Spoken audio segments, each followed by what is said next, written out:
Dear learners, मैं doctor प्रिया सिंगला निर्माण campus of education research and training की तरफ से डिप्लोमा ऑफ अर्ली चाइल्डहुड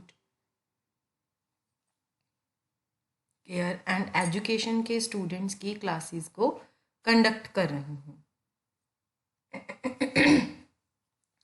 आज हमारी DECE 2 की क्लास है।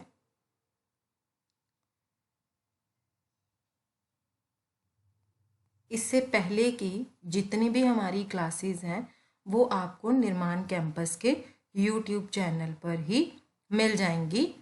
वहाँ पर जाके आप वो क्लासेस को सुन सकते हैं। आज हम ब्लॉक 7 स्टार्ट करेंगे, common childhood illness, their prevention and management. Unit 21 हम स्टार्ट करेंगे, caring for the sick child.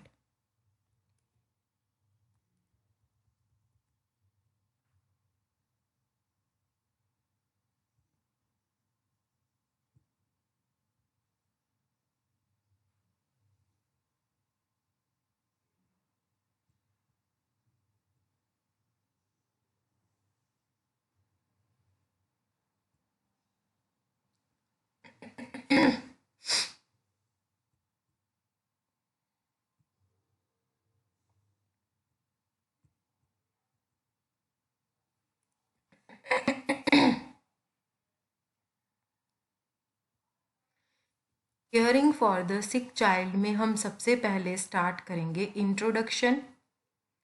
बच्चों की हेल्थ के लिए आपकी कंप्लीट अप्रोच क्या है?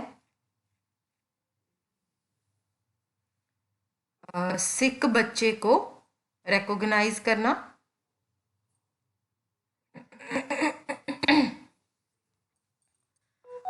सिक बच्चे की केयर करना, इलनेस के बारे में फाइंड आउट करना,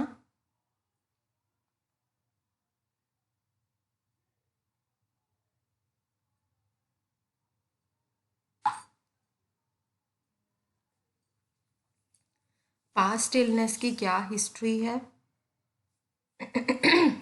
बच्चे में इलनेस के क्या इंडिकेटर्स हैं, referring the child to the hospital, follow up लेना, पेरेंट्स को एडवाइस करना, सिक बच्चे की इमोशनल नीड्स को देखना और सिक बच्चे का दूसरे बच्चों के ऊपर क्या इफ़ेक्ट पड़ता है। सबसे पहले है हमारा holistic approach to child health. कैसे कि कहते कि जैसे यूनिट 14 में मेंशन किया गया है,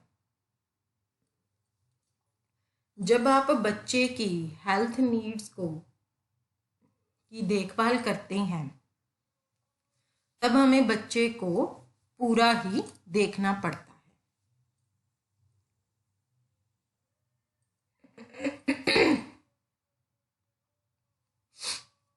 एक पर्सन की तरह जो कि फिजिकली, साइकोलॉजिकली और सोशल फैक्टर से अफेक्टेड होता है। अब फिजिकल फैक्टर्स जैसे कि न्यूट्रिशन, पोषण की कमी होना, स्ट्रेस बढ़ जाना या फिर बार बार इन्फेक्शंस होना, इससे बच्चे की हेल्थ के ऊपर भी इम्पैक्ट पड़ता है। जैसे कि काम करने से फिजिकल स्ट्रेन ज़्यादा बढ़ जाता है ना, ज़्यादा हैवी लोड उठाने से या फिर कोई ऐसे एटमॉस्फेयर में काम करने से जो कि जिसमें केमिकल्स यूज़ होते हों, जैसे कि मैच फैक्ट्रीज़ में काम करने से वो हमारी हेल्थ के लिए हार्मफुल होते हैं, जहाँ पर बीडीज़ रोल होती हों, है ना, या फिर ग्लास ब्लो होते हों। ऐसे कई काम हैं जो कि बच्चों में इलनेस को क्रिएट करते हैं। हमें इस बात को भी समझना होगा कि एक बच्चे का जो वेलबींग होता है वो सोशल और साइकोलॉजिकल फैक्टर से अफेक्ट होता है। एक बच्चा जिसको बार बार डांटा जा रहा हो, जब उसको बार बार डराया जा रहा हो, वो बच्चा बार बार बिना किसी रीजन के बीमार पड़ जाता है। एक बच्चा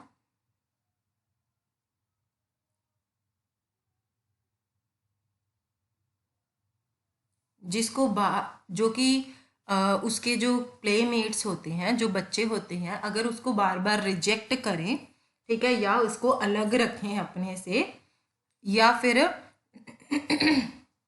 एक ड्रंकन फादर उसको बार बार बच्चे को मारे, तब भी बच्चा बीमार पड़ सकता है। अगर मदर की हालत काफ़ी ज़्यादा नाजुक है, उसकी पुअर हेल्थ है, या फिर कोई दूसरा यंगर बेबी है जिसको मदर को साथ में छोटे बेबी को भी देखना पड़ता है, और वो बच्चा निग्लेक्ट हो जाता है, पर मदर को ये रियलाइज नहीं होता है कि वो कि उसका बच्चा प्यार से बिल्कुल पीछे रह रहा है, ठीक है, और इसी वजह से बच्चा जो है वो बार बार बीमार हो रहा है। कई बच्चे नेचर से ही बहुत ज़्यादा एंशियस होते हैं, मतलब बहुत ज़्यादा चिंताजनक होते हैं, ठीक है, तो उनके भी कई बार ज़्यादा बीमार होने के चांसेस हो सकते हैं। जैसे कि फूड या फिज़िकल प्रोटेक्शन बच्चे के लिए बहुत ज़्यादा ज़रूरी है, उसी तरह से केयर और स्नेह भी बच्चे को देना बहुत ज़्यादा ज़रूरी है।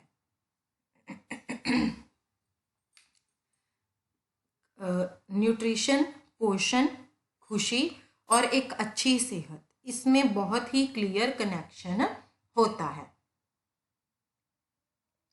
अगर ये कनेक्शन सारा डिस्टर्ब हो जाए तो बच्चा बहुत जल्दी बीमार भी पड़ सकता है।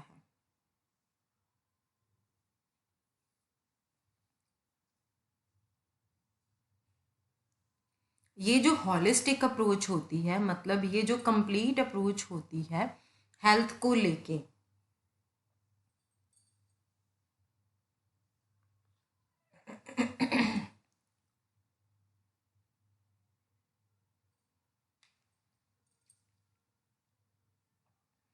कि जब हम सारे एस्पेक्ट्स को ध्यान में रखते हैं, जैसे न्यूट्रिशन को भी ध्यान में रखते हैं, हैप्पीनेस को भी, और एक अच्छी सेहत को भी, तब हम उसको बोलते हैं हॉलिस्टिक अप्रोच। एक बच्चा जब वो स्ट्रेस के साथ कोप अप नहीं कर पाता है, वो स्ट्रेस उसको क्यों है, उसके कई कारण हो सकते हैं, मे बी फिजिकली कोई कारण हो, मेंटली कोई कारण हो, सोशली हो, या साइकोलॉजिकली हो, तो उस बच्चे में इल हेल्थ के साइंस शो होने शुरू हो जाते हैं। इस यूनिट में हम बच्चों की सिकनेस के फिजिकल कॉजेज के बारे में डील करेंगे। दो सबसे इम्पॉर्टेंट फिजिकल कॉज क्या हैं इल हेल्थ और सिकनेस के? पोषण की कमी होनी, और बच्चा इन्फेक्शन को बार बार एक्सपोज करता है। एक बच्चा जब उसको प्रॉपर मात्रा में न्यूट्रिशन नहीं मिलता है तो उसको इन्फेक्शन होने के चांसेस भी ज़्यादा बढ़ जाते हैं। जब एक बच्चा उसको कोई इन्फेक्शन हो गई है तो उसकी वजह से उसका न्यूट्रिशनल स्टेटस भी कम हो जाता है, जैसे हाइट वेट कम होना, है ना। जब तक उस बच्चे को कोई ऐसी डाइट नहीं प्रोवाइड की जाती जो कि उसको सप्लीमेंट्री दी जाती हो, ये दो कॉजेज एक विशियस साइकिल भी बनाते हैं, एक से दूसरा, दूसरे से पहला जो है वो ऐसे ही घूमते रहते हैं, ठीक है। हम पहले भी इसके बारे में पढ़ चुके हैं यूनिट 1 में कि इन्फेक्शन की वजह से माल न्यूट्रिशन होता है, माल न्यूट्रिशन की वजह से ही इन्फेक्शन होती है। नेक्स्ट है हमारा रिकॉग्नाइजिंग द सिक चाइल्ड। अब हमें पता लगाना है कि सिक बच्चा कैसा होता है। कहते जो बच्चे होते हैं वो जब बीमार हो जाते हैं वो कंप्लेंट नहीं करते हैं,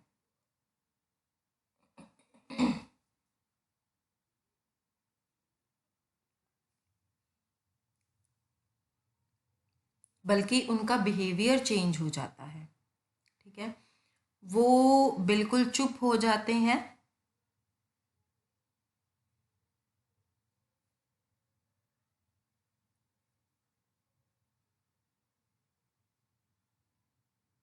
बिल्कुल चुप हो जाते हैं और उनका बिहेवियर भी ऐसे हो जाता है, बिल्कुल विथड्रॉन की, हर चीज़ को वापस ले लिया जैसे। एक बच्चा जो लगातार खेलता रहता है वो अचानक से एक कॉर्नर में जाके बैठ जाता है, ठीक है, या वो काफ़ी ज़्यादा अलग हो जाता है अपनी आसपास की चीज़ों को लेके। इसका रीज़न क्या हो सकता है? हो सकता है मे बी बच्चे को बुखार हो, या उसके कहीं पेन हो रहा हो, या फिर उसको बहुत ज़्यादा थकावट हो गई हो।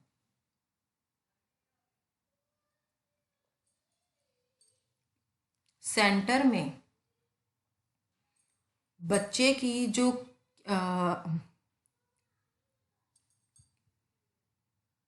सेंटर में आपकी केयर में बच्चा बीमार हो सकता है, या फिर पेरेंट आपके पास बीमार बच्चे को लेके आ सकते हैं मदद के लिए। आपको पहले अच्छी तरह से ऑब्जर्व करना है, देखना है कि क्या बच्चा बीमार है और कितना का बीमार है, ये भी आपको पता लगाना है। अभी नीचे हम थोड़े से सिम्टम्स पढ़ेंगे। अगर बच्चे को वो सारे सिम्टम्स हैं तो इसका मतलब बच्चा माइल्ड या मॉडरेट बीमार है।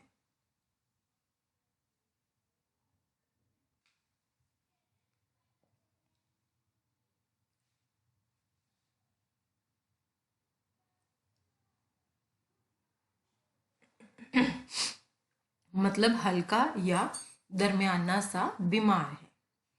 जब बच्चा इनएक्टिव हो जाए, ठीक है, और बिल्कुल भी ना खेले, जब बच्चा हर टाइम थका थका रहे, जब बच्चा लगातार रोता रहे या इरिटेट हो जाए, और बच्चा बार बार खाने को रिफ्यूज करे और उल्टियां कर रहा हो, बच्चे को कई बार खांसी और जुकाम के साथ बुखार भी होता है, अगर उसके कहीं ना कहीं पेन हो बॉडी में, या फिर उसकी स्किन के ऊपर कोई रैशेज हो, चाहे फीवर हो चाहे ना हो, या उसकी बॉडी के ऊपर कहीं ना कहीं स्वेलिंग हो, है ना, या फिर बच्चे को डायरिया हो, अगर ये सारे सिम्टम्स हों तो बच्चा माइल्ड या मतलब हल्का या दरमियाना बीमार है। अब और भी कई सिम्टम्स हैं, अगर वो शो हो तो इसका मतलब बच्चा जो है वो सीवियर बीमार है, मतलब गंभीर तौर पर बीमार है। जैसे कि बच्चा बहुत ज़्यादा इरिटेट हो रहा हो, है ना, और लिस्टलेस हो बच्चा, बार बार रो रहा हो,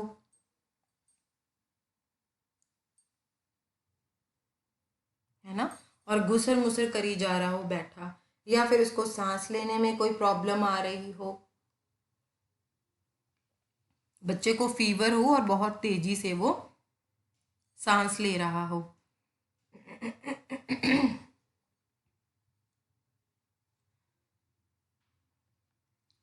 मतलब 1 मिनट में 50 टाइम से ज़्यादा वो सांस ले रहा हो, बच्चा बहुत ज़्यादा सुस्त हो, या फिर वो जाग ही ना रहा हो, लेटा हुआ हो, है ना, उसको फिट्स पड़ रहे हैं, चाहे फीवर हो चाहे ना हो, उसके लिप्स सूख रहे हैं और आईज जो हैं वो बिल्कुल सुकड़ रही हैं, स्किन ड्राई हो रही है, रिंकल्स पड़ रहे हैं, और वो स्टिमुलाई को रिस्पॉन्स नहीं करते हैं, मतलब कि उत्तेजित नहीं होते हैं, उनकी जो मतलब बिल्कुल ही नीला रंग दिख रहा है या पीला या बहुत ही ज़्यादा पीला रंग दिख रहा है। हर इलनेस में कुछ स्पेसिफिक सिम्टम्स होंगे।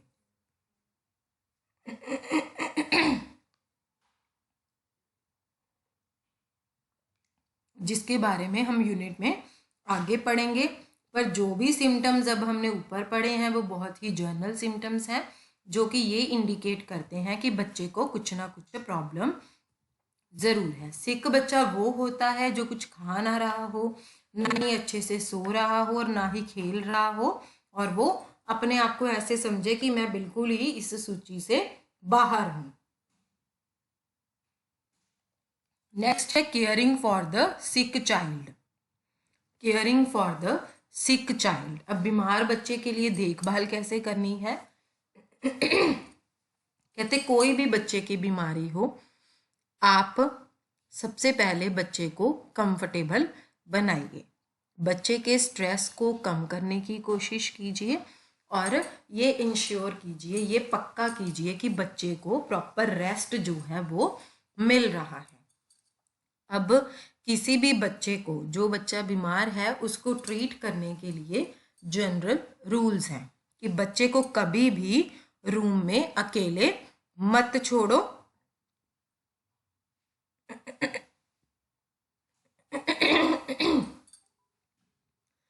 मदर को बोलो या किसी बड़े भाई बहन को बोलो कि वो बच्चे के साथ रहे और उनके साथ बातचीत करता रहे।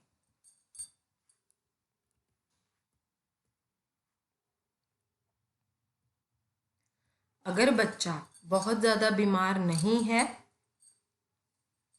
तो बड़े भाई बहन को या फ्रेंड को भी हम बोल सकते हैं कि तुम उसके साथ कोई गेम खेलो जिससे कि बच्चे को ज़्यादा एक्सर्शन ना हो। हमें ये भी देखना है कि रूम जो है वो अच्छा हवादार होना चाहिए, वहाँ पर कोई भी ड्रॉट मतलब सोखा टाइप बिल्कुल नहीं होना चाहिए, पर सेम टाइम पे वहाँ पर फ्रेश एयर भी होनी चाहिए। बच्चे के जो कपड़े हैं या जहाँ बच्चा बेड पे बैठा है, बेड पे जो आपने बिछाया हुआ है वो भी बहुत लाइट होना चाहिए, क्लीन होना चाहिए। कॉटन प्रेफर कीजिए ज़्यादातर। वार्म क्लोथ्स अगर ज़रूरत हो तभी हमें यूज़ करने हैं, पर वो सीधे यूज़ नहीं करने हैं, वो भी कॉटन क्लोथ्स के ऊपर ही पहनाने हैं। हमें बच्चे को पीने के लिए बार बार पानी देना है, ठीक है, ताकि बच्चे को डिहाइड्रेशन से बचाया जा सके।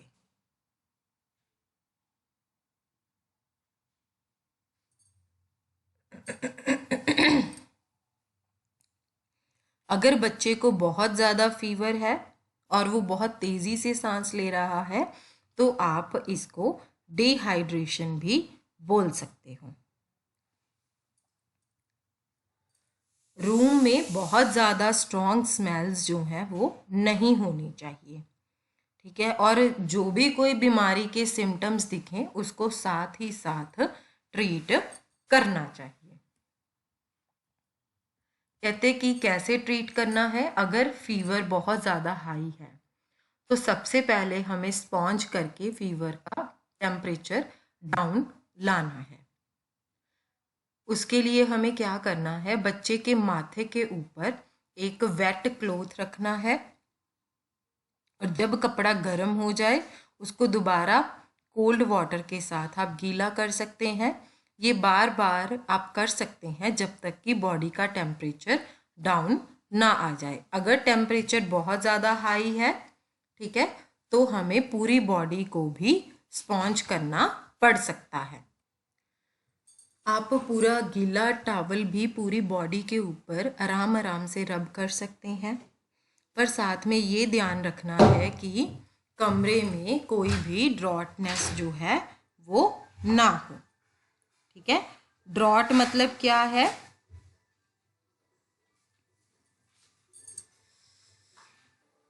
ड्रॉट का मतलब है कि ठंडी हवा कमरे में ना आए, इस बात का पूरा ध्यान रखना है। अगर बच्चे को डायरिया है तो हमें बच्चे को ओरल रिहाइड्रेशन सोल्यूशन पे डाल देना चाहिए। अगर बच्चा कांप रहा है तो हमें बच्चे को पूरी प्रॉपर कवर करके रखना चाहिए। अगर बच्चे को सांस लेने में कोई डिफ़िकल्टी हो रही है तो हमें पिल्लो के साथ सिर बच्चे का थोड़ा ऊपर की तरफ करके रखना चाहिए। अगर बच्चा बीमार है तो हमें बच्चे को उसके पैरों को कवर करके गर्म रखना चाहिए। अगर बच्चे को वॉमिटिंग आ रही है तो आपको ये भी देखना है कि बच्चा जो है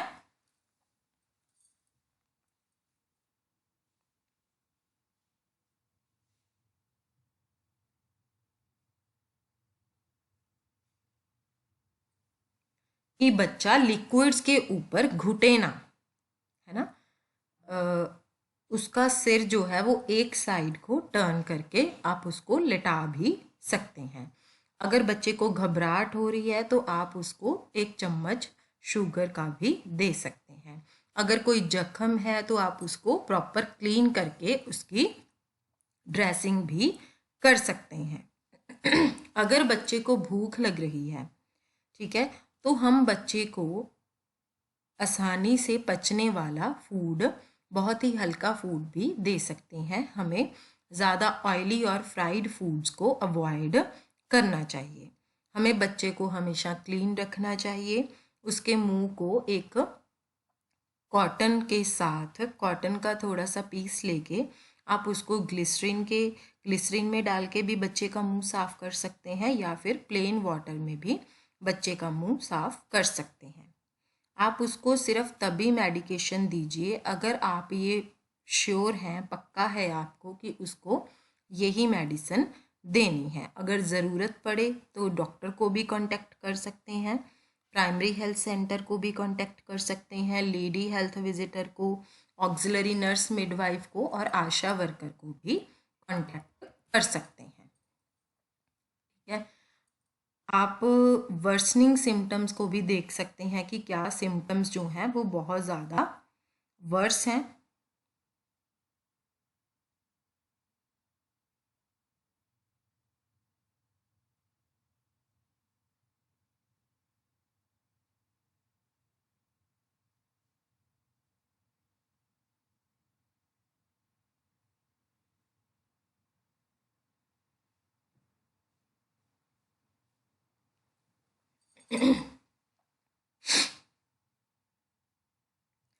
ये भी पक्का करना है कि जो वेस्ट है यानी कि स्टूल है या वॉमिट है उसका प्रॉपर डिस्पोजल हो रहा है, ताकि इन्फेक्शन जो है वो फैले ना। ठीक है, अगर कोई डिसेबिलिटी है, जैसे कि कोई मसल टोन लॉस हो रहा है, या स्पास्टिसिटी है, या विजुअल लॉस है, या हियरिंग चैलेंज्ड है बच्चा, तो हमें उसका भी ध्यान रखना है और डॉक्टर के साथ कांटेक्ट करना है कि बच्चे को साथ में ये प्रॉब्लम भी हो रही है। नेक्स्ट है हमारा कि अगर कोई इन्फेंट बीमार पड़ रहा है और मदर बच्चे को ब्रेस्ट फीड कर रही है तो उसको एनकरेज करें मदर को कि अपनी ब्रेस्ट फीडिंग को वो कंटिन्यू रखे। कई मदर्स ये विश्वास करती हैं कि अगर वो बच्चे को बीमारी के टाइम पर ब्रेस्ट फीड करेंगी तो काफ़ी ज़्यादा हार्मफुल होता है, पर ये एक गलत नोशन है। ऐसा नहीं सोचना चाहिए। अगर एक बच्चा बीमार होता है तो उसकी मदर को हमें एनकरेज करना है कि आप ब्रेस्ट फीडिंग को कंटिन्यू कर सकते हैं। नेक्स्ट है हमारा finding out about the illness.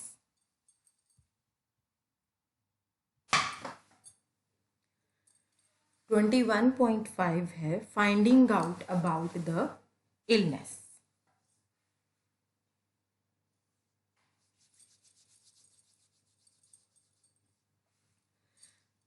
जब हमने बच्चे के स्ट्रेस को रिलीव करने के लिए कुछ मेजर्स ले लिए हैं और हमने बच्चे को डॉक्टर के पास भेज दिया है या ऑक्सिलरी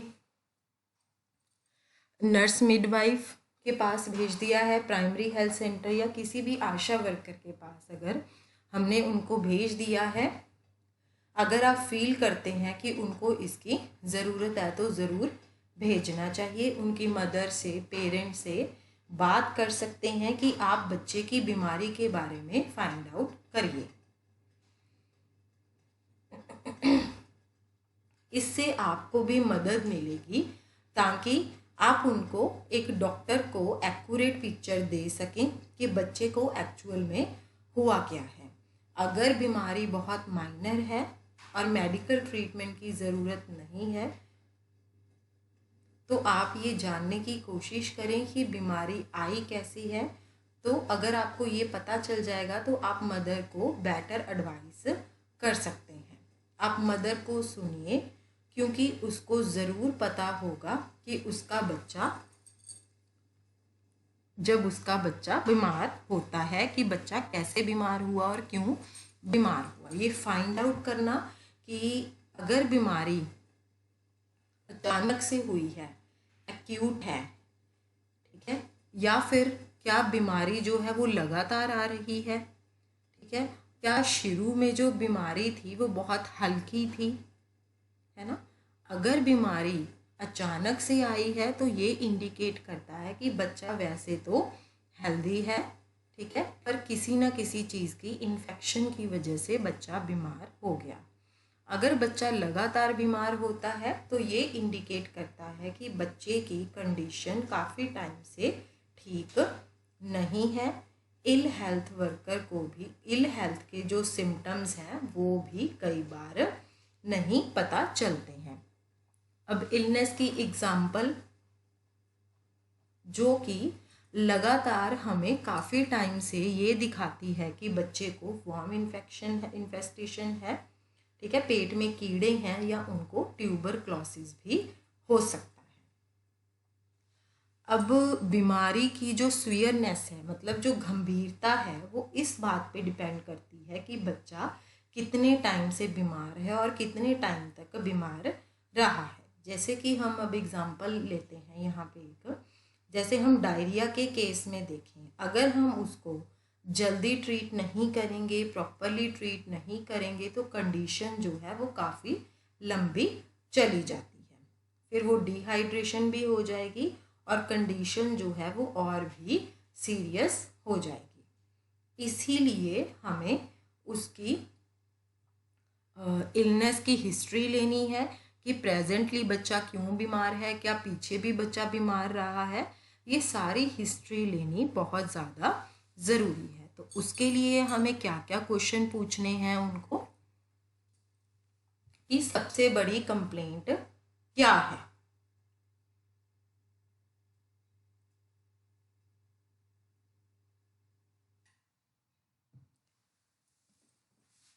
बच्चा किस चीज़ के बारे में सबसे ज़्यादा कंप्लेंट करता है। बच्चे के लिए ज़्यादा स्ट्रेसिंग क्या है? क्या घर की कोई सिचुएशन बच्चे के लिए स्ट्रेसिंग है, या बच्चे के जो प्लेमेट्स हैं वो उसको खिला नहीं रही हैं, ठीक है, बच्चा कैसा फील करता है, जो अभी बच्चे को बीमारी है वो कितने टाइम से है। जैसे अब एक एग्जांपल दी गई है कि अगर बच्चे को डायरिया है तो आप उनसे पूछ सकते हैं कि वो कितनी बार लूज मोशन करता है बच्चा। लूज मोशन की स्टूल की कंसिस्टेंसी क्या है, क्या वो पतली कर रहा है, बहुत पतली कर रहा है, क्या बच्चा दर्द से रोता भी है,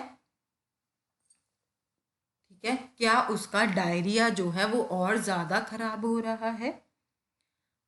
जब आप उनसे ये क्वेश्चन पूछ रहे हैं तो बहुत ध्यान से उनको सुनिए। कई बार मदर्स जो होती हैं वो सिम्टम्स को एक्यूरेटली भी बता देंगी, ठीक है, कई बार मदर सिम्टम्स को एक्यूरेटली नहीं भी बता सकती हैं।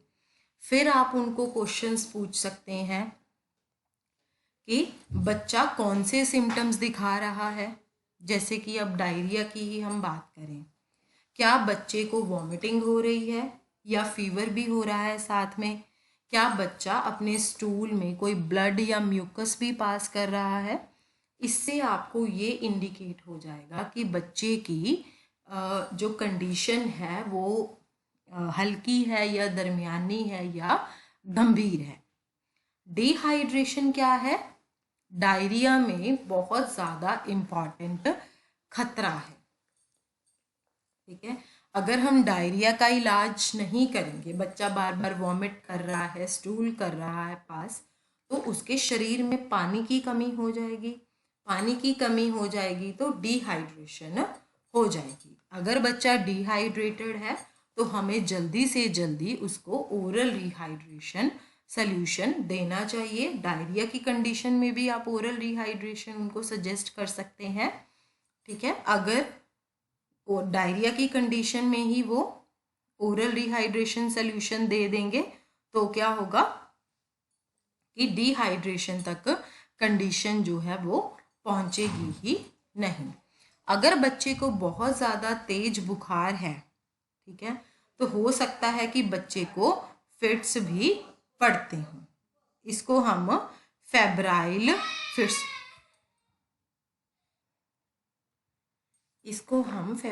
फिट्स भी बोलते हैं, मतलब बुखार में जो फिट्स पड़ते हैं। इसका मतलब है कि ये फिट्स बुखार में, फीवर में पड़ते हैं और ये बिल्कुल उसी तरह से होते हैं जैसे कोई कांप रहा हो, है ना। और जो अडल्ट्स होते हैं उसमें ये थोड़ा ज़्यादा, मतलब कठोरता से या ज़्यादा तेज़ी से बंदा कांपता है। दूसरी तरफ क्या होता है कि टेम्परेचर कई बार नॉर्मल से भी बिलो होता है। जैसे कि एक एग्जांपल दी गई है कि बच्चा जैसे टाइफाइड की कंडीशन में शॉक में होता है या फिर बहुत ही पुअर हेल्थ में भी होता है, जिसकी वजह से कई बार जो बॉडी का टेम्परेचर होता है वो नॉर्मल से भी गिर जाता है। अगर हम कफ की बात करें, ठीक है, तो आप ये नोट कर सकते हैं कि कफ किस तरह की है और एक बार में कफ की ड्यूरेशन जो है वो कितनी होती है, कि क्या वो ड्राई कफ है या वेट कफ है ना, कि बच्चा जो है वो साथ में उसकी सिक्रीशन भी बन रही है। ठीक है, ये सारा कुछ नोट करना है कि क्या उसकी जो साउंड है वो वूपिंग है या नहीं है जब बच्चा खांसी कर रहा है, क्या उसकी जो कफ है वो थोड़ी घरघराहट वाली वीज है या नहीं है, जिससे हमें ये पता चल सकता है कि बच्चे को एस्थमा है या नहीं है। हम सिंपल क्वेश्चन पूछ सकते हैं इलनेस के रिगार्डिंग जब बच्चा बीमार है। ठीक है, थोड़ा सा टाइम लीजिए सारी डिटेल्स को लेने में। नेक्स्ट है हमारा history of past illness. Past illness के बारे में जानना बहुत इम्पॉर्टेंट है। जो अभी बीमारी चल रही है उसको डायग्नोज करने के लिए, उससे क्या है हमें ये चेक करने में मदद मिलती है कि क्या जो अभी जो कंडीशन है क्या वो कोई पुरानी लंबी कंडीशन का ही नतीजा है कि कोई क्रॉनिक इलनेस है जो कि लगातार चलती आ रही है। ये बहुत इम्पॉर्टेंट है नोट करना कि बच्चे को क्या ट्रीटमेंट दे सकते हैं या क्या ट्रीटमेंट उसने लिया था पहले, ताकि हम उसको ज़्यादा मेडिसिन्स ना दें। अगर हम उसको वो मेडिसिन्स देंगे जो ऑलरेडी उसकी चल रही हैं, उससे तो पहले ही उसको कोई फ़र्क नहीं पड़ रहा है, ठीक है, तो हमें सारी हिस्ट्री लेनी यहाँ पर बहुत ज़रूरी है कि बच्चा कौन सी मेडिसिन्स ले रहा है, ताकि आप मेडिसिन्स को चेंज भी कर सकते हैं। या फिर कई बार ऐसे होता है कि बच्चा कोई मेडिसिन ले रहा है और आपने भी कोई मेडिसिन दे दी और वो दोनों मेडिसिन्स का आपस में कोई कॉम्बिनेशन नहीं बना तो उसने कोई और रिएक्शन कर दिया। ठीक है, बहुत सारी बातें हैं, जैसे कि आपने कोई मेडिसिन दे दी, हो सकता है वो बच्चा उससे एलर्जिक हो, तो ये सारी चीज़ें पूछना बहुत ज़्यादा ज़रूरी है। कभी कभी क्या होता है कि जो पेरेंट्स होते हैं या फिर मदर होती है वो आपको नहीं बताएंगे कि वो ऑलरेडी डॉक्टर को भी दिखा चुके हैं और बच्चा जो है वो अंडर ट्रीटमेंट है। हमें उनसे डिटेल में ही सब कुछ पूछना है।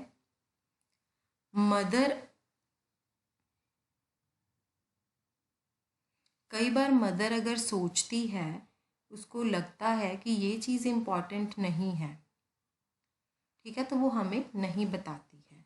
मदर्स जो हैं वो इन्फॉर्मेशन को वॉलंटियर नहीं करती हैं, क्योंकि वो नहीं सोचती हैं इस बारे में कि ये चीज़ इम्पॉर्टेंट भी हो सकती है। ये है आपकी एक्सरसाइज 1।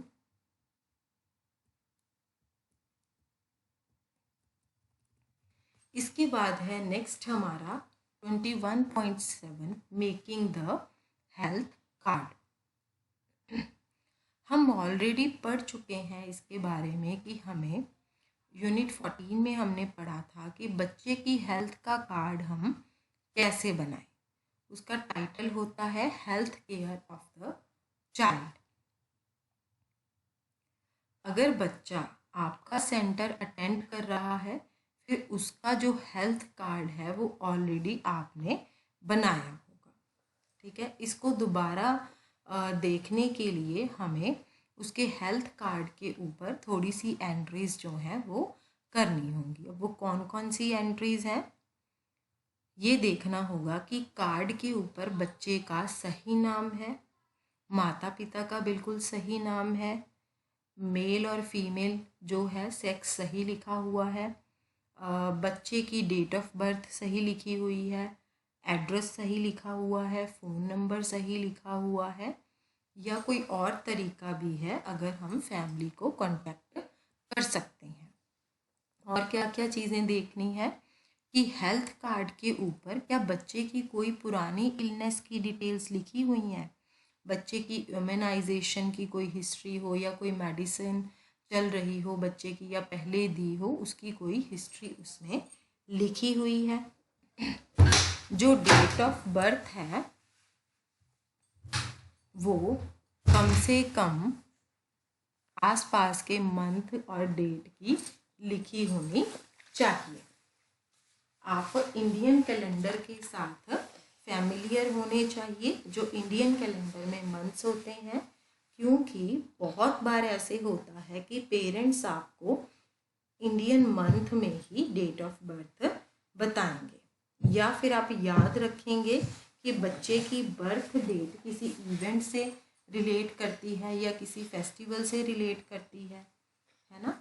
अब फॉर एग्जांपल कि मदर कहती है कि वो दिवाली के बाद,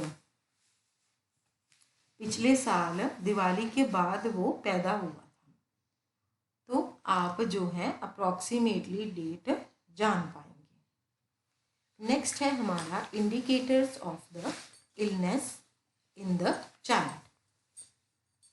अब इंडिकेटर क्या है इलनेस के बच्चों में, हम मदर से पूछ सकते हैं कि बच्चे की अभी बच्चा क्या बीमारी है और पहले बच्चे को क्या इसकी कोई बीमारी हुई थी इसी तरह की, और हम उस चीज़ को एग्जामिन भी कर सकते हैं। ये जो एग्जामिनेशन होगा वो आपको ये बताएगा कि बच्चे की कंडीशन सीरियस है या नहीं है और कितनी सीरियस है ना। ऑफ कोर्स आप ये एक्सपेक्ट नहीं कर रहे होंगे कि हम बच्चे को कोई मेडिकेशन देंगे या उसको ट्रीट करेंगे, पर जो एग्जामिनेशन है वो आपको ये डिसाइड करने में मदद करेगा कि पेरेंट्स को आगे क्या करना है। अगर बच्चे की कंडीशन ये बताती है कि बच्चे को एमरजेंसी में लेके जाना है और इमीडिएट कोई ट्रीटमेंट की ज़रूरत है बिना किसी डिले के, या फिर बच्चे को घर पर ही केयर करके ठीक किया जा सकता है, अगर आप प्रॉपर सारी इंफॉर्मेशन उनसे लेंगे तो आप मदर को दोबारा से पक्का करने के योग्य हो जाएंगे। बच्चा जो है वो कंफर्टेबल होना चाहिए। बच्चे को एग्जामिन करने से पहले माँ की गोद में बिठा लेना चाहिए। ठीक है, मदर को ये एक्सप्लेन करना है कि आप क्या करने जा रहे हैं। आप ये भी पढ़ेंगे कि बच्चे की बीमारी, मतलब हम ऑलरेडी पढ़ चुके हैं सेक्शन 21.3 में कि बच्चे की बीमारी के साइंस जो हैं वो मॉडरेट इलनेस के हैं या सीवियर इलनेस के हैं। ठीक है, हम दोबारा से भी उसको रिकैप्चुलेट यहाँ पर कर सकते हैं कि मॉडरेट इलनेस के कौन से सिम्टम्स हैं और सीवियर इलनेस के कौन से सिम्टम्स हैं। बच्चे को बहुत ध्यान से ऑब्जर्व करो। बच्चे का पोस्चर और जो रेस्पिरेशन है वो आपको बहुत कुछ बताती है। सबसे पहले हम पढ़ेंगे जनरल पोस्चर के बारे में।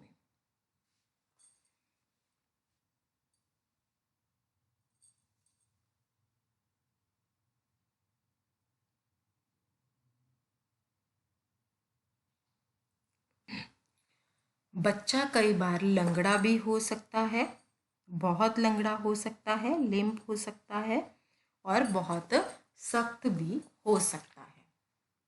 हमें ये ज़रूर देखना है कि क्या बच्चे की जो लिम्ब्स हैं वो सारी मूव कर रही हैं या नहीं, बच्चे के जो सारे अंग हैं वो मूव कर रहे हैं या नहीं। अगर एक या एक से ज़्यादा लिम्ब्स पैरालाइज हो चुके हैं तो पोलियो भी हो सकता है। अगर आर्म स्टिफनेस है, ठीक है, तो हो सकता है कि वो स्पास्टिसिटी के कारण हो।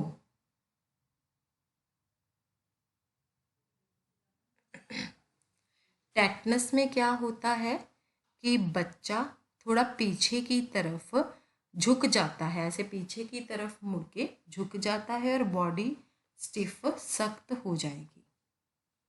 जो स्टिफ नेक होता है, अगर वो पीछे की तरफ झुके तो ये मेनिनगाइटिस का सबसे पहला साइन होता है। अगर हमें बच्चों की कोई अबनॉर्मल मूवमेंट्स देखने को मिले, जैसे कि फिट्स वगैरह होगी, हाई फीवर में बच्चे को ज़्यादातर फिट पड़ते ही पड़ते हैं। नेक्स्ट है हमारा ब्रीदिंग। कहते कि आप ये भी देखिए कि क्या बच्चे को सांस लेने में कोई तकलीफ हो रही है। अगर बच्चा 1 मिनट में 50 बार से ज़्यादा सांस ले रहा है तो ये काफ़ी ज़्यादा सीरियस हो सकता है। नेक्स्ट है इंडिकेशंस ऑफ सीरियस इलनेस। बच्चा जो है वो सीरियसली इल है अगर उसको काफ़ी सारे सिम्टम्स हों जो अभी हम नीचे पढ़ेंगे। अगर बच्चा आपको बीमार दिखे या टॉक्सिक दिखे, इस कंडीशन में क्या होता है कि बच्चे की जो आईज़ हैं वो कंजेस्ट हो जाती हैं,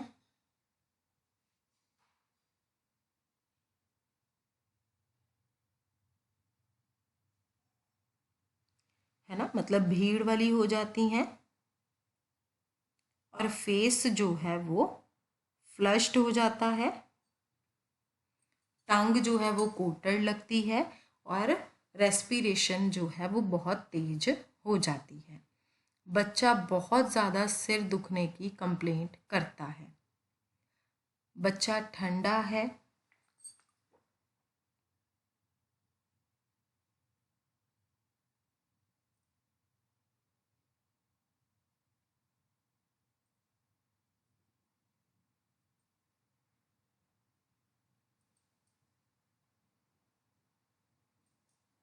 बच्चा ठंडा है और कमज़ोर नब्ज के साथ वो क्लैमी यानी कि चिपचिपा है। बच्चे को या तो बहुत तेज बुखार है या वो बहुत ज़्यादा ठंडा है। बच्चा जो है वो मटरिंग कर रहा है, ठीक है, मतलब बच्चा जो है वो बुड़बुड़ा रहा है, ठीक है, और वो जो वर्ड्स बोल रहा है उसकी कोई सेंस नहीं बन रही है ना। डेलीरियम मतलब पुलिखा लग रहा है कि वो ये बोल रहा है। जो आइज़ हैं वो बिल्कुल सिकुड़ जाती हैं, सांस बहुत बच्चा तेज़ी से लेना शुरू कर देता है और उसकी जो स्किन है उसमें झुर्रियाँ भी पड़नी शुरू हो जाती हैं। ये डिहाइड्रेशन के साइन होते हैं। बच्चे को सांस लेने में डिफ़िकल्टी आती है ना, या फिर बच्चा जब सांस लेता है तो घरघराहट की आवाज़ आती है। बाद में पता चलता है कि ये अस्थमा के सिम्टम्स हैं। बच्चा कई बार ब्लू कलर का पड़ने लग जाता है।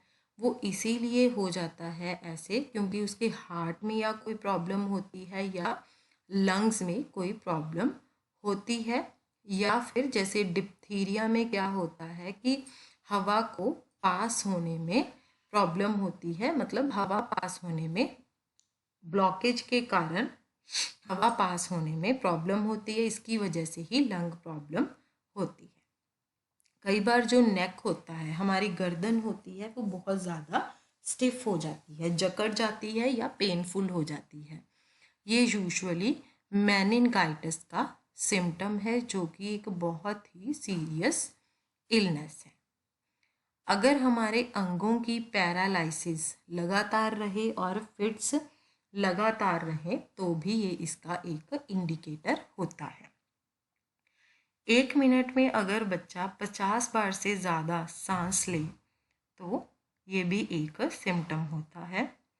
अगर बच्चा कोई भी चीज़ अगर उसकी पेन हो रही है, ठीक है, बच्चा उसको रिस्पॉन्ड नहीं कर रहा है, तो ये भी एक इंडिकेटर होता है। बच्चा कॉन्शियस नहीं है ना, अनकॉन्शियस है, उसको लगातार बार बार वॉमिटिंग्स आई जा रही हैं, है ना, ज़्यादा फीवर के साथ उसके जो जख्म हैं उसमें बहुत ज़्यादा स्मेल भी है।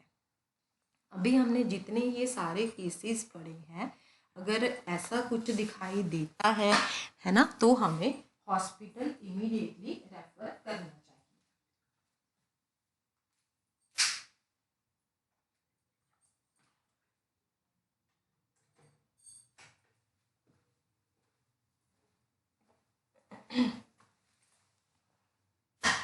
अगर बीमारी जो है वो थोड़ी हल्की है तो पेरेंट्स बच्चे को घर पर ही मैनेज कर सकते हैं। हम उनको डिटेल में बता सकते हैं, इंस्ट्रक्शंस दे सकते हैं कि उनको क्या करना चाहिए।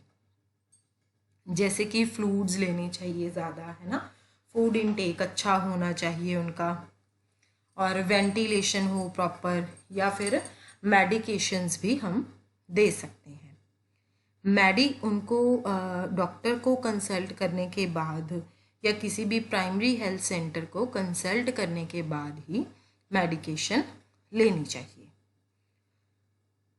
अगर बच्चा बहुत ज़्यादा गंभीर तौर पर बीमार है तो उसको हॉस्पिटल में ट्रीटमेंट देने की ज़रूरत है। हम ये पेरेंट्स को एक्सप्लेन कर सकते हैं और श्योर भी कर सकते हैं बार बार कि आपको डॉक्टर को इमीडिएटली मिलना चाहिए। ये है एक्सरसाइज 2 के क्वेश्चंस। उसके बाद है हमारा 21.9 referring the child to the hospital.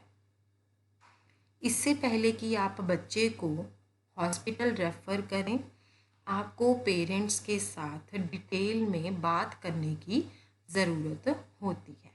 ये पॉसिबल भी हो सकता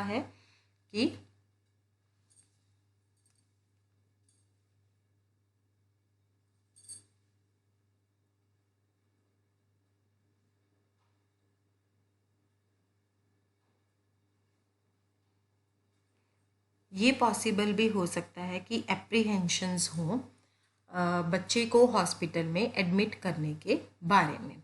हमें पेरेंट्स के डाउट को क्लैरिफाई करना है और उनके एप्रीहेंशंस को सूद करना है, शांत करना है। हमें बच्चे को मदद करनी है ये अंडरस्टैंड करने में कि क्या ये इम्पॉर्टेंट है कि बच्चे को हॉस्पिटल में एडमिट करवाया जाए उसको ठीक करने के लिए।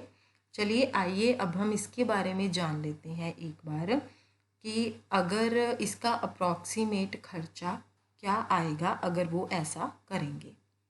उनको बताइए कि एक पर्सन को बच्चे के साथ हॉस्पिटल में रहना होगा।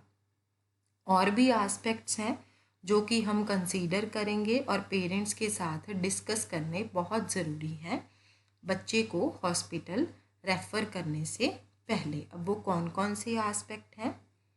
सबसे पहले है कि क्या ये पॉसिबल है कि बच्चे को घर पर ही मैनेज किया जाए?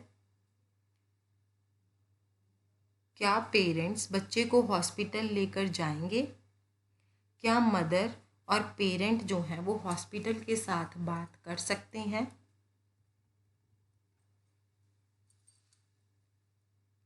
क्या उनके जो घर के हालात हैं वो उनको, जैसे मदर और फादर को, किसी को भी हॉस्पिटल में बच्चे के साथ रहने के लिए परमिशन हो सकती है?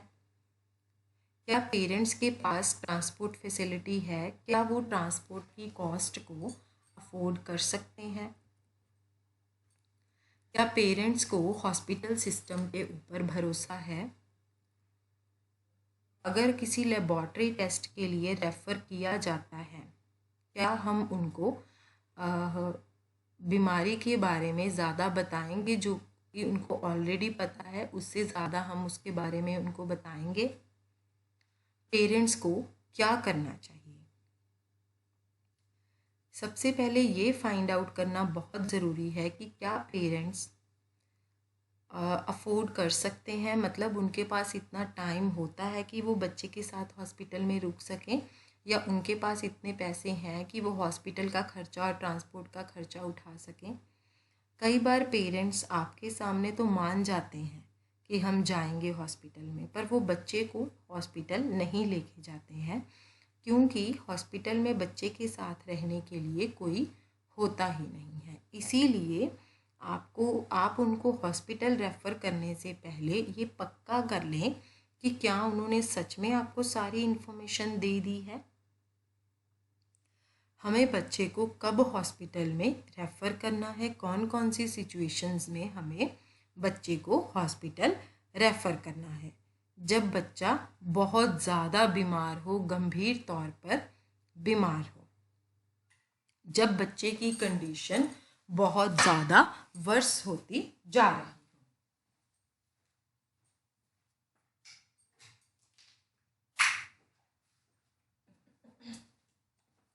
बहुत ज़्यादा खराब होती जा रही हो बच्चे की कंडीशन, जब आपके पास वो मेडिसिन्स ना हो जो कि बच्चे को ज़रूरत है, जब आपको लगे कि अब बच्चे को डायग्नोज करने के लिए कि बच्चे को क्या प्रॉब्लम है, आपको लेबॉर्ट्री टेस्ट करवाने की ज़रूरत है, तो इस कंडीशन में आपको बच्चे को हॉस्पिटल रेफ़र करना चाहिए। जब आपको लगे कि बच्चे को बहुत ज़्यादा गंभीर तौर पर डिहाइड्रेशन हो गई है, तब आपको अब ज़रूरत है कि बच्चे को इंट्रावेनियस ड्रिप लगनी हो, तब आप बच्चे को हॉस्पिटल रेफ़र कर सकते हैं। जब बच्चे को लगातार ऑब्जर्वेशन की ज़रूरत हो और बहुत ध्यान से मॉनिटरिंग की ज़रूरत हो, तब भी आप बच्चे को हॉस्पिटल जो है वो रेफ़र कर सकते हैं। जब आप बच्चे को हॉस्पिटल में रेफ़र करते हैं तो आप डॉक्टर के लिए एक डिटेल्ड नोट भी लिख सकते हैं। नोट में आप क्या क्या लिख सकते हैं?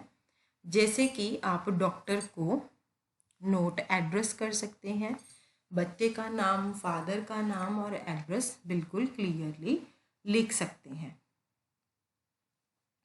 बच्चे की डेट ऑफ बर्थ जितना एक्यूरेट हो सके उतना एक्यूरेट आप लिख सकते हैं।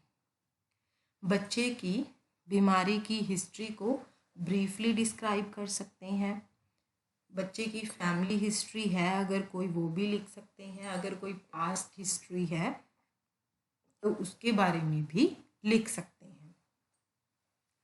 अगर कोई ट्रीटमेंट बच्चे का ऑलरेडी उसको दिया गया है या चल रहा है तो उसके बारे में भी लिख सकते हैं।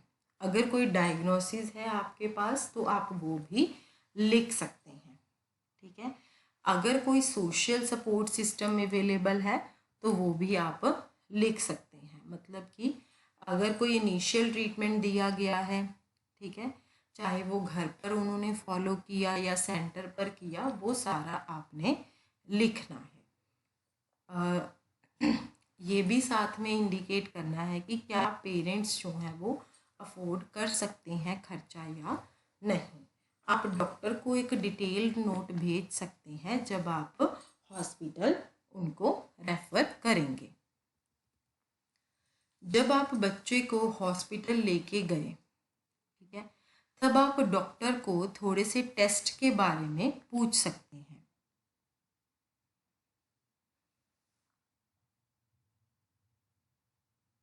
जब बच्चे को हॉस्पिटल लेके जाया गया तो डॉक्टर उनको थोड़े से टेस्ट के बारे में बोल सकते हैं कि आप ये टेस्ट करवा के लेके आओ।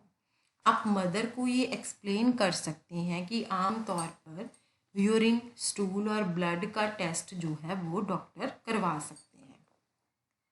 उसके बेसिस के ऊपर रिपोर्ट देखने के बाद ही डॉक्टर ये बता पाएंगे कि बच्चे को असल में क्या दिक्कत है। कई बार क्या होता है कि डॉक्टर को डायग्नोस के लिए बच्चे को इंजेक्शन भी देना पड़ सकता है, जैसे कि मैनटॉक्स टेस्ट में होता है।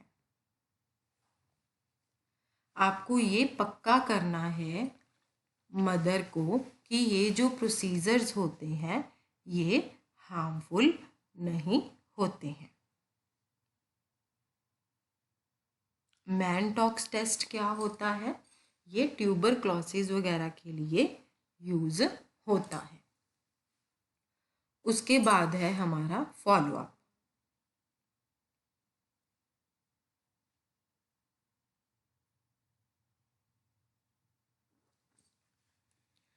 जब बच्चे को इनिशियल ट्रीटमेंट दे दिया गया,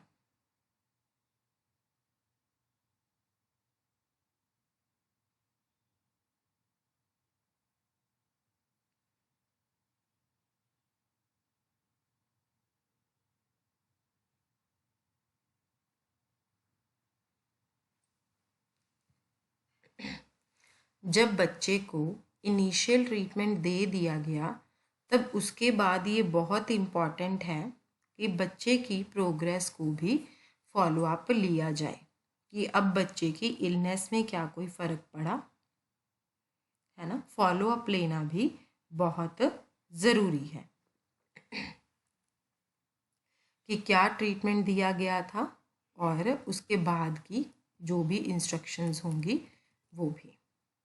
इसके लिए क्या करना है, हमें मदर को पूछना है कि क्या आप रेगुलर चेकअप के लिए प्राइमरी हेल्थ सेंटर को में लेके जाते थे बच्चे को या किसी लोकल डॉक्टर के पास, या फिर आपके सेंटर में आते थे, या फिर किसी भी सेंटर में कोई ऑक्सिलरी मिडवाइफ्स को नर्स मिडवाइफ्स को आप विजिट करते थे। अगर बच्चे को हॉस्पिटल रेफ़र किया गया तो ये भी हमें पता लगाना है कि क्या ट्रीटमेंट बच्चे को दिया गया, क्या उसको आगे भी इसकी ज़रूरत पड़ेगी, पर्टिकुलरली उस कंडीशन में ऐसे देखना है जिसमें लॉन्ग टर्म के लिए ट्रीटमेंट दिया जाता हो। अगर बच्चे को हॉस्पिटल रेफ़र किया है तो डॉक्टर ने उसको हॉस्पिटल के लिए रेगुलर चेकअप्स ज़रूर रिकमेंड किए हो सकते हैं। फिर आप मदर को हेल्थ एजुकेशन दे सकते हैं ताकि उनको फैमिली में फ्यूचर में उनकी फैमिली में उन किसी भी बीमारी से बचाया जा सके। अगर फैमिली में कोई भी और मेंबर हो जिसको ट्रीटमेंट की ज़रूरत है वो भी आप देख सकते हैं। इसके बाद है एडवाइजिंग द पेरेंट्स। पेरेंट्स हैं या जो भी कोई बच्चे का ध्यान रखता है, हमें उनको एडवाइस करना चाहिए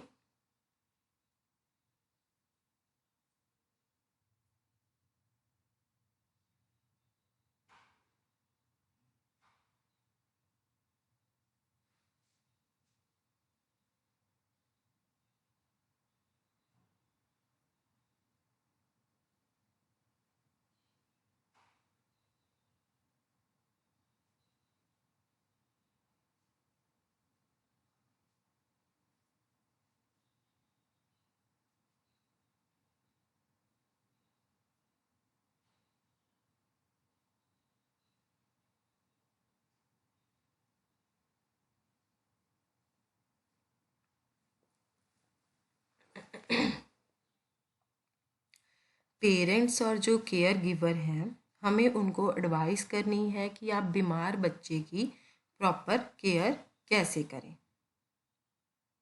ठीक है, बच्चे बच्चे में इलनेस को कैसे प्रिवेंट किया जाए।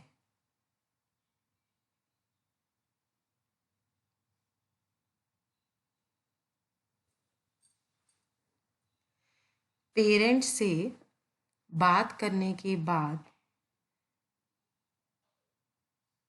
कि जब बच्चा बीमार है तो आप हेल्थ एजुकेशन का पार्ट बनना चाहते हैं, तो आप बच्चे को पेरेंट्स को इम्पार्ट कर सकते हैं हेल्थ एजुकेशन, या और कम्युनिटी मेंबर्स को भी इसका पार्ट बना सकते हैं। फिर आप बच्चों की जो टिपिकल एक्टिविटीज़ हैं उसके ऊपर डिस्कशन कर सकते हैं, और बीमारी का बच्चों की एक्टिविटीज़ के ऊपर क्या इम्पैक्ट पड़ता है इसके बारे में भी डिस्कशन कर सकते हैं। आप जो कॉमन इलनेस है उसकी एक लिस्ट बनाइए जो कि बच्चों को अफेक्ट करती हैं, उसके बारे में आप बता सकते हैं, और उसके सिम्टम्स के बारे में भी आप पेरेंट्स को एडवाइस कर सकते हैं। ठीक है, फिर आप उनको कारण बताइए कि बच्चे क्यों बीमार होते हैं। ठीक है, और उनको कैसे बचाया जा सकता है। ठीक है, फिर आप बच्चों को हेल्थ में, है ना, कोई ट्रेडिशनल प्रैक्टिसेस हैं उसके बारे में आप बात करो, किसी सिकनेस के बारे में बात कर सकते हो, या फिर आप एक्सप्लेन भी उनको कर सकते हो।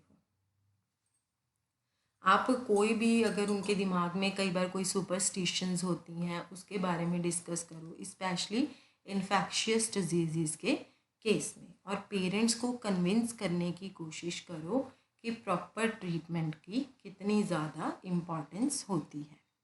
जैसे अब एक एग्ज़ाम्पल दे के बताया गया है कि कई मदर्स फील करती हैं कि उनको जो चिकन पॉक्स और मीज़ल के केसेस होते हैं उनको ट्रीट नहीं करना चाहिए। उनके इस ब्लाइंड बिलीफ को हमें उनको मतलब हर्ट भी नहीं करना है, हमें उनको बताना है कि जो फीवर होता है उसके कई सिम्टम्स होते हैं, उसको ट्रीट करना बहुत ज़रूरी है।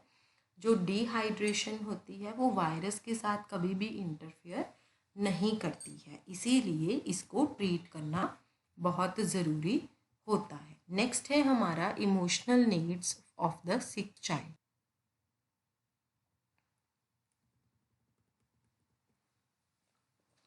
कई बार क्या होता है, जो बीमार बच्चा होता है उसको अकेला छोड़ दिया जाता है, इससे वो बच्चा और भी ज़्यादा इनसिक्योर फील करता है और अपनी कंडीशन के बारे में और भी ज़्यादा चिंता करने लगता है। अगर बच्चे को बहुत ज़्यादा इन्फेक्शियस इलनेस है कोई, जैसे कि डिप्थीरिया, इस केस में उसको हॉस्पिटल में होना चाहिए। एक बड़ा बच्चा या मदर बच्चे के साथ हर टाइम वहाँ पर रुके। कई बार बच्चे को एक एक सिप पानी की देनी पड़ती है, और कई बार उसको टर्न लेने के लिए भी मदद करनी पड़ती है, और कोई ना कोई वहाँ पर उसकी हेल्प के लिए होना चाहिए। अब जो क्रॉनिकली सिक बच्चे होते हैं, मतलब क्रॉनिकली मतलब जो काफ़ी लंबे टाइम से बीमार चलते हैं, वो बच्चे भी खेलना चाहते हैं पर उसमें इतनी एनर्जी होती ही नहीं है कि वो खेल पाए। वो बहुत ही सॉरी फील करते हैं अपने लिए। ऐसे बच्चों को हमें चीयर करना चाहिए, उनको स्टोरी सुनानी चाहिए, सॉन्ग सुनाने चाहिए, या फिर गेम्स में इन्वॉल्व करना चाहिए जो कि बैठ के ही बच्चे गेम्स को खेल सकें। हमें उनको बहुत ही प्यार से जेंटली ट्रीट करना चाहिए, बहुत ही ध्यान हमें उनका रखना चाहिए। अब जो बच्चे अपने आप को अकेला फील करते हैं, है ना, जिनको दूसरों से दूर रखा जाता है, उनको भी हमें सफिशेंट एक्टिविटीज़ देनी चाहिए ताकि वो अपने दिमाग को बीमारी से दूर रख सकें। जैसे कि हम पहले भी बात कर चुके हैं कि बच्चे की जो हेल्थ केयर होती है उसको हमें टोटल चाइल्ड को कंसीडर करना चाहिए। अगर बच्चा इमोशनली भी ठीक नहीं फील कर रहा है तो जो उसका ठीक होने का प्रोसेस होता है वो और भी ज़्यादा टाइम ले लेगा। इसीलिए अगर आप फिज़िकल केयर उनको प्रोवाइड करेंगे तो ये पक्का करना बहुत ज़रूरी है कि जो बच्चा है वो बहुत ही ज़्यादा उसको प्यार चाहिए है, ठीक है, उसका पालन पोषण बहुत ही प्यार से करना पड़ता है, उन बच्चों से भी ज़्यादा जिनकी अच्छी कंडीशन हो। इसके बाद है effect of the sick child on the others. Family में या सेंटर में जब एक बच्चा बीमार हो जाता है तो बाकी सारे बच्चे भी बड़ा गुम फील करने लगते हैं। अचानक से सारी एक्टिविटीज़ बदल जाती हैं और जो अटेंशन होती है वो बीमार बच्चे के ऊपर चली जाती है। अगर एक बच्चा बहुत ज़्यादा बीमार है, ठीक है, तो बाकी जो सारे होते हैं उनको भी चुप करने के लिए बोल दिया जाता है। उनको बोला जाता है कि अगर आप ज़्यादा शोर करोगे तो इसको डिस्टर्ब होगा, ठीक है। इससे जो बाकी के बच्चे होते हैं वो और भी ज़्यादा रेस्टलेस हो जाते हैं। वो अपने, अगर ऐसे ही चलता रहता है तो वो अपने प्लेमेट को भी मिस करते हैं, ठीक है, और अब उनको शोर ना करने के लिए भी बोल दिया जाता है। एक और तरीका है इसके साथ डील करने का कि हम बड़े बच्चों को इन्वॉल्व कर सकते हैं बीमार बच्चे को नर्स उसका ध्यान रखने के लिए। उनको सिंपल टास्क दे सकते हैं जैसे कि पानी लेके आओ, रूम को साफ करो, है ना। उनको सिंपल सॉन्ग्स गाने के लिए बोल सकते हैं या फिर बच्चों के साथ वो डेस्क गेम्स भी खेल सकते हैं।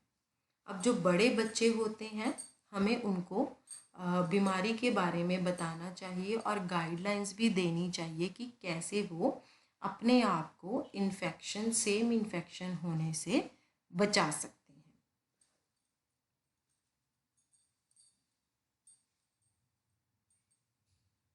कई केसेस में क्या होता है, जहाँ पर बच्चों को इन्फेक्शियस डिजीज़ होते हैं वहाँ पर बच्चों को अलग रख दिया जाता है।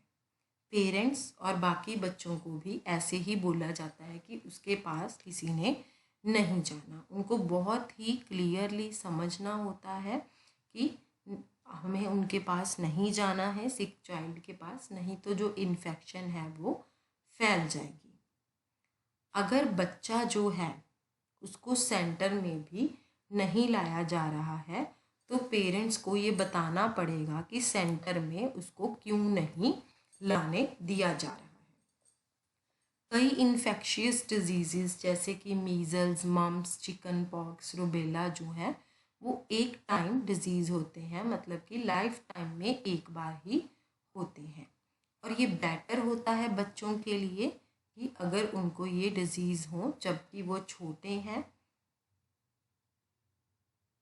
क्योंकि जो डिज़ीज़ की सीवियरिटी होती है वो काफ़ी कम होती है।